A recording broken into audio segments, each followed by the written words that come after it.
Une vue imprenable sur un lac et sur le futur parc des athlètes. Pedro et sa femme se sont installés il y a 23 ans, ils ont tout construit de leurs mains. Mais ils vivent aussi à 2 pas du site où sera construit d'ici 2016 le parc olympique. Comme tous les habitants de la favela Villa Autodromo, ils sont menacés d'expropriation par la mairie de Rio.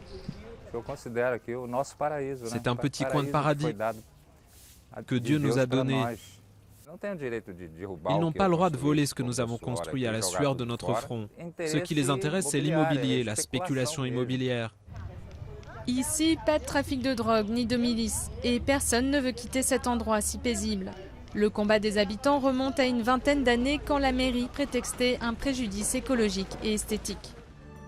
Dernier argument en date, la favela est sur le trajet d'une route qui doit être construite pour les Jeux.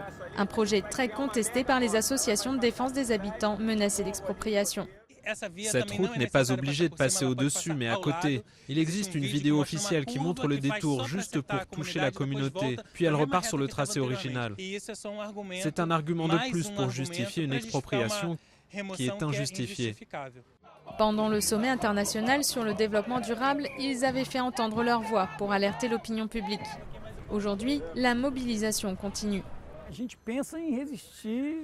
pense résister de toutes les manières possibles.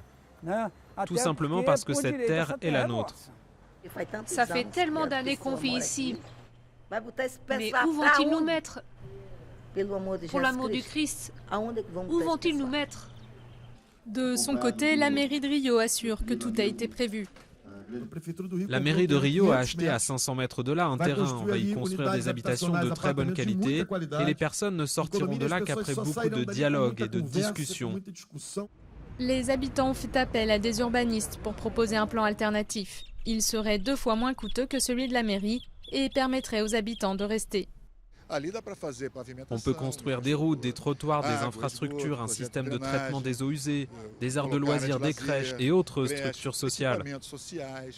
Pour la mairie, seuls les 3000 habitants de cette favela sont directement concernés par les JO. Mais pour les associations, ils seraient 22 000 à Rio, tous concernés de près ou de loin par les travaux que le Brésil est en train d'engager pour l'organisation de la Coupe du Monde et des Jeux Olympiques.